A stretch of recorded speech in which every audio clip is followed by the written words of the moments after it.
Prince Harry is on stage, standing tall, delivering a clearly rehearsed speech. Every seat is filled. Every eye is locked on him. The room feels formal, controlled, almost tense. And then it happens. Meghan Markle suddenly walks onto the stage. No introduction, no signal, no invitation, just a bold, unexpected move that instantly changes the energy in the room. Harry freezes for a split second. He turns his head, acknowledges her presence, but this time he doesn't pass her the microphone. The audience goes completely silent because everyone realizes they're watching something that will never show up in a royal press statement. A very public power struggle between the Duke and Duchess themselves. For years, the story was simple. Harry stepped back. Meghan stepped forward. He made space so she could shine. Every time, but not tonight. This moment flips their dynamic on its head, and the reaction isn't what Meghan expected. There's no applause, not even polite clapping, just a cold, uncomfortable silence so thick it feels like a warning. And here's the real twist. What happened on that stage was only the beginning, because once Meghan walked off, the damage didn't stop. It set off a chain reaction of embarrassment, media spin, and quiet whispers of betrayal that followed them long after the lights went down. And if you think that silence in the room was brutal, wait until you hear what insiders are saying happened behind closed doors. Stay with me, because what comes next isn't just awkward. It may be the clearest sign yet that Harry and Meghan's carefully crafted image is starting to crack wide open. Do you think Harry refusing to hand Meghan the mic was him finally pushing back? Drop your thoughts in the comments. Prince Harry was midway through a carefully structured speech. His tone was steady, his posture calm. Everything about the moment felt controlled. And then, without warning, Meghan Markle made her move. She stepped onto the stage unannounced, walking straight toward him with the kind of confidence that usually guarantees attention. But instead of admiration, the room locked up, confused, uncertain. For a brief second, even Harry looked caught off guard. His eyes narrowed just slightly as it clicked what was happening. Meghan placed a hand on his back, a familiar signal.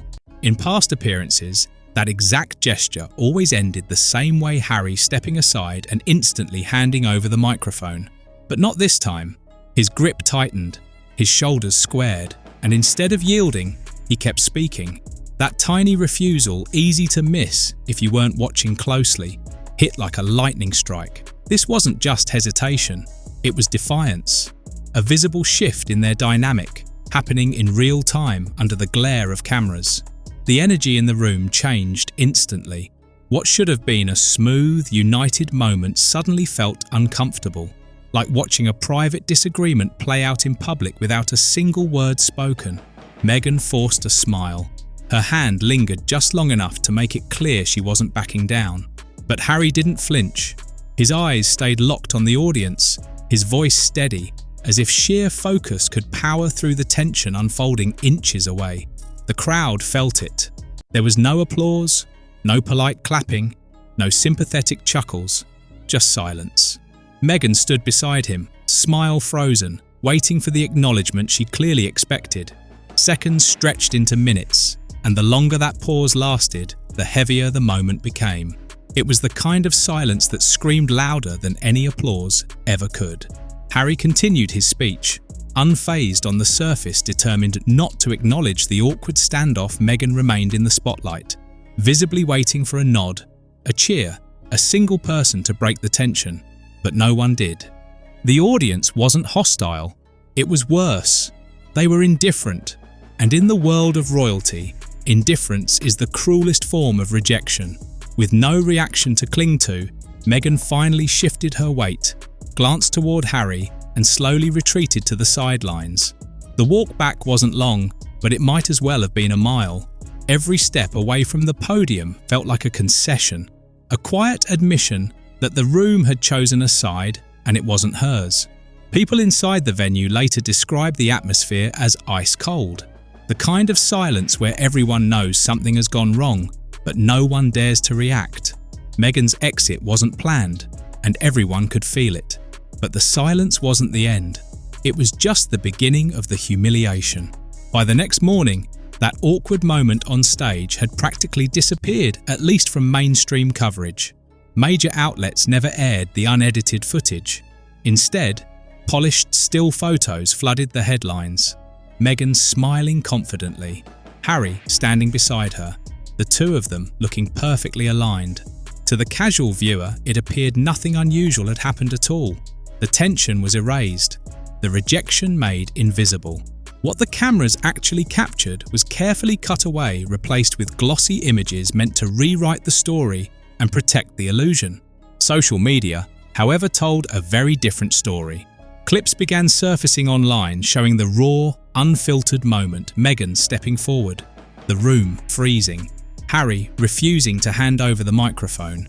Short videos spread like wildfire, racking up millions of views within hours, and the contrast was impossible to miss. On television, everything looked harmonious. On social feeds, the footage screamed tension. Critics accused the media of stepping in to protect Meghan's image, shielding her from what could have been a brutal public relations blow. Supporters pushed back, claiming the silence was exaggerated, a simple misread of body language. But one thing couldn't be denied. The truth had split in two. One version lived on polished broadcasts, the other burned across phones and timelines worldwide. And that divide wasn't accidental. Royal coverage has always been curated, but this time the editing didn't just soften the moment, it flipped the story entirely, which raises an uncomfortable question. If this moment could be rewritten, how many others were quietly erased? Because the deeper you look, the clearer it becomes. This wasn't just about one speech, it was about control. Why do you think the media cropped out Meghan's most awkward moment? Were they protecting her image or hiding the truth? Share your thoughts below. What happened on that stage wasn't just an interruption, it was a glimpse into a much deeper fracture. For years, Harry was seen as the man who bent over backward to shield Meghan, stepping aside so she could take centre stage. But in that single moment, he drew a boundary live in front of thousands, and that mattered. That quiet refusal signalled resistance, a possible power shift, not just inside their marriage, but in how the world now views them. At the same time, Harry's royal status adds another layer of confusion. Officially, he's been stripped of certain duties and privileges. Yet, at select international events, he's still introduced as Prince Harry with a level of reverence usually reserved for working royals. These mixed signals place him in a strange limbo. He's not fully in, not fully out. And with Meghan standing beside him, she appears even more like an outsider trying to force her way back into relevance. According to insiders, this ambiguity isn't accidental. Buckingham Palace reportedly keeps Harry's role deliberately unclear, offering recognition when useful, withdrawing it when not. It keeps the suspense alive, keeps the headlines rolling, and ensures the Sussexes remain part of the global conversation, whether they want to be or not. That moment on stage only magnified the tension. Harry pushing back publicly raised questions the palace never had to ask out loud. Is he starting to choose the crown over his wife? Or is he simply tired of being overshadowed? Either way, the cracks are no longer hidden. Behind the polished photos and practiced smiles, the real battles aren't about speeches or microphones. They're about family. Sources close to the couple say Harry is desperate for his children to experience parts of the life he grew up with. He's reportedly spoken about Eton, the elite British school attended by generations of royals, imagining Archie walking the same halls he once did.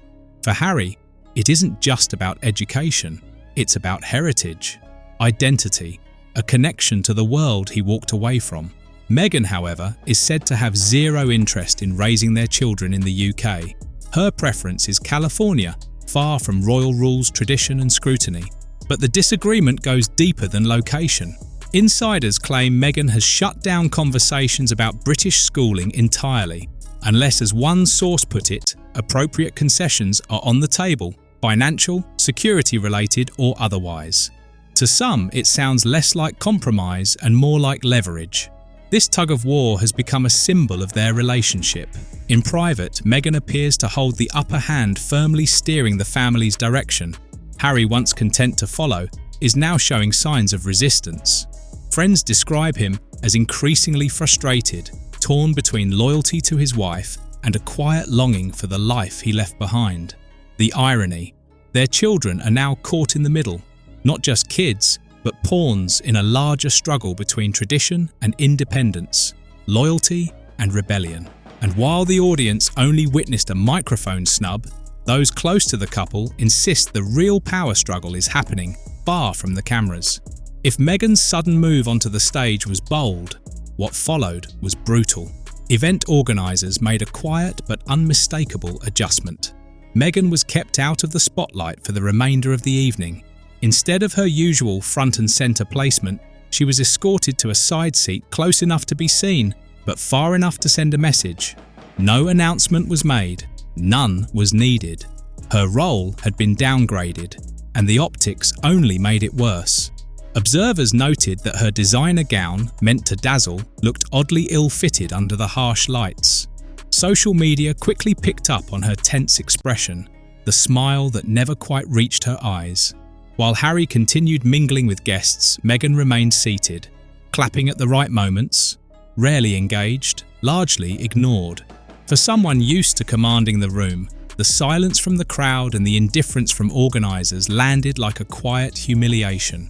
Critics dissected every detail: the forced laughter, the stiff posture, and the way her jewellery caught the camera felt like a reminder of past glamour, not present power. Supporters tried to brush it off as coincidence, a simple oversight, but those who were there say otherwise. This wasn't accidental. The shift was subtle, and it was devastating. For the first time, Meghan wasn't just ignored, she was sidelined. And as the night went on, it became clear the audience had no interest in helping her regain control. But while Meghan was dealing with that quiet sting, the palace was playing a very different game. Within hours, contradictory headlines began to appear. Some outlets framed Harry as a respected prince, treated with the same formality he once received inside the UK. Others pushed the opposite narrative, portraying him as a man stripped of status, cut off from royal privilege. That contradiction wasn't sloppy reporting, it was strategy. By keeping Harry's role deliberately unclear, the palace fuels constant speculation. Every public appearance becomes a guessing game. Will he be honoured as royalty or treated like an outsider? That uncertainty keeps debates alive, sells headlines, and guarantees the Sussexes remain part of the royal conversation, whether the family wants them there or not. Meghan's role in this equation is complicated. She draws attention, she brings clicks, she guarantees global interest. But she's also deeply polarising, which means every misstep becomes a headline. Critics argue Buckingham Palace has learned from past scandals. Instead of cutting the Sussexes off completely, they've chosen a more effective approach, keeping them close enough to remain relevant, but far enough to hold no real power. It's a tactic used before, not fully inside the fold, never fully shut out. For Meghan, this blurred status is a nightmare. Every appearance is dissected, every rumour amplified. For Harry, it's a prison of uncertainty, neither free from his past nor fully accepted by it. Together, they're trapped in a cycle where the institution and the media profit from their drama, while their public image erodes piece by piece. And if that wasn't damaging enough, the fallout from that stage clash pushed their already fragile dynamic into dangerous, unfamiliar territory. Just like that, what began as a routine speech became a public turning point. Meghan stepping onto that stage wasn't just unexpected, it was revealing. The silence of the crowd, Harry's refusal to hand over the microphone, the way the media rushed to bury the moment, all of it exposed something much bigger. Cracks no one was supposed to see. Because if tensions run this high in front of cameras, imagine what's happening behind palace walls. This story is far from over, and the next chapter is even more shocking. If you thought this moment was dramatic, wait until you see what we uncovered about Meghan's hidden family twist. Something that reportedly left Harry completely speechless. It connects directly to everything you just watched. So don't stop here. Click the next video and watch the full story.